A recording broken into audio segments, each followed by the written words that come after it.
নাটোরের গুরুদাসপুর বর্তমানে দেশের একটি মডেল মাছ উৎপাদন অঞ্চল হিসেবে পরিচিতি লাভ করেছে। এখানকার চাষিরা স্থানীয় চাহিদা পূরণ করে ঢাকা, সিলেট সহ প্রতিবেশী দেশ ভারতেও রপ্তানি করছেন মাছ। বিস্তারিত নাজমুল হাসানের প্রতিবেদনে। বিস্তৃত সবুজ প্রকৃতি, এর মাঝখানে ছড়িয়ে আছে অসংখ্য পুকুর, যেখানে উৎপাদন হচ্ছে মাছ। নাটোরের গুরুদাসপুর বর্তমানে দেশের একটি মডেল মাছ উৎপাদন অঞ্চল হিসেবে পরিচিতি লাভ করেছে। এখানকার মাছ চাষিরা স্থানীয় চাহিদা পূরণ করে ঢাকা, সিলেট, চট্টগ্রাম সহ প্রতিবেশী দেশ ভারতেও রপ্তানি করছেন মাছ। এসব পুকুরে মূলত কার্প জাতীয় মাছ যেমন রুই, কাতলা, মৃগেল, কালবাউস ছাড়াও সিলভার, ট্যাংরা, শিং, মাগুর, পাবদা, কই ও বাটা মাছ উৎপাদন হচ্ছে। আমার এলাকায় কোনো যখন পুকুর ছিল না, তখন সর্বপ্রথম পুকুরে আমি মত দিই। আমার দেখা দেখি এলাকায় সবাই পুকুর কাটে। এই এলাকায় সবাই পুকুর কাটার পর এখন দেশ আমাদের উন্নত, আমাদের এখানে ছেলে মেয়ে লেখাপড়া করার সকল বিষয় উন্নতি।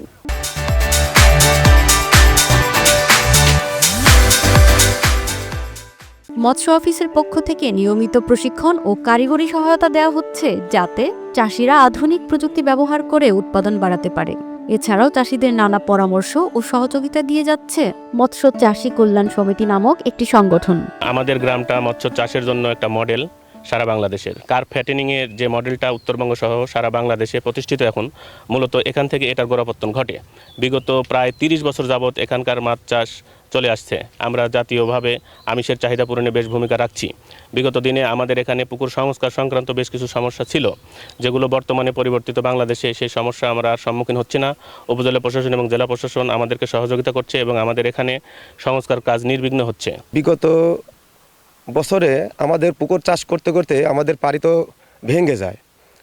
ভেঙে যাওয়ার কারণে আমাদের মাছ চাষে বাধাবিঘ্ন আসে। আমরা পরবর্তীতে সংস্কার করার জন্য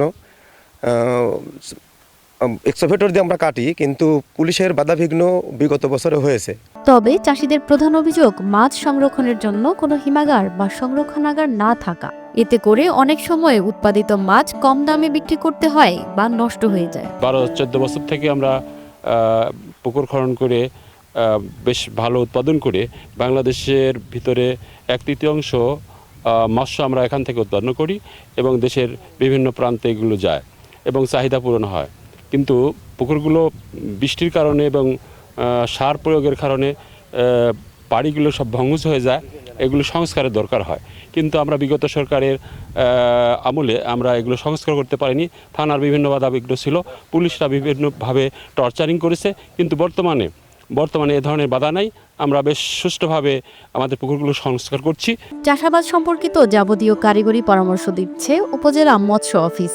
বার্ষিক মাছের উৎপাদন 15,000 মেট্রিক টন এবং আমাদের চাহিদা 5,000 মেট্রিক টন। উদ্বৃত্ত প্রায় 10,000 মেট্রিক টন মাছ। এই মাছ আমরা আমাদের নিজেদের চাহিদা মিটিয়েও আমরা ঢাকায়, সিলেট এবং চিটাগাঙে আমরা দিয়ে থাকি এবং আমাদের আরও যে কাতলা মাছ, পাবদা, শিং, মাগুর আমরা ইন্ডিয়াতে রপ্তানি করে থাকি এবং পুকুর পরিদর্শন করার মাধ্যমে আমরা নিয়মিত তাদেরকে মাছ চাষের ক্ষেত্রে পরামর্শ প্রদান করে থাকি এবং সাথে সাথে আমাদের রেভিনিউ বাজেটের আওতায় মৎস্য চাষিদেরকে নিয়মিতই আমরা প্রশিক্ষণ প্রদান করে থাকি এবং আমরা মৎস্য চাষিদের তাদের পুকুরের মাটি এবং পানি আমরা একদম বিনামূল্যে তাদের পরীক্ষা করে দেই এবং সাথে সাথে তাদেরকে উপদেশও প্রদান করে থাকি।